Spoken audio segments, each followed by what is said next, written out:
Hi friends అందరికి ఈరోజు మేమైతే సపోటాకాయలు అయితే తెంపుతున్నాం అనమాట. మంచిగా అయినా చూసిరా. ఇంకా 4 రోజులు ఈ చెట్టు మీదనే ఉంచితే మాత్రం కోతులు అన్ని తినిపోతాయి అనమాట. మేము కష్టపడి ఇన్ని పోతుంది పాదులు తీసి మందు వేసి నీళ్లు పెట్టి ఇన్ని రోజులు కాపాడినాం. ఇంకా కోతులు తినిపోతాయి అని చెప్పేసి మేమైతే తెంపుతున్నాం అనమాట. ఎన్ని కాయలు తెంపినా కూడా లాస్ట్ అయితే చూపిస్తా. మంచిగా అంటే పాలు కూడా వస్తలేవురా, మంచిగా అయినా కొన్ని అయినాయి కొన్ని ఆల్రెడీ ఆరెంజ్ కలర్. చుట్టుపక్కల ఉన్న వాళ్ళకి ఎవరికన్నా సపోటా కాయలు కావాలి అనుకుంటే వచ్చి తీసుకెళ్ళండి. మేమైతే అమ్ముతాం.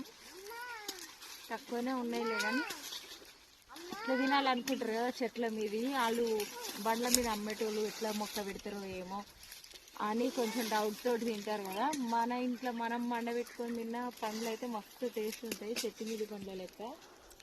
మందు కూడా ఏమి వేయకుండా వండ పెడతాం అన్నమాట. ఈసారి మందు వేయలేదు.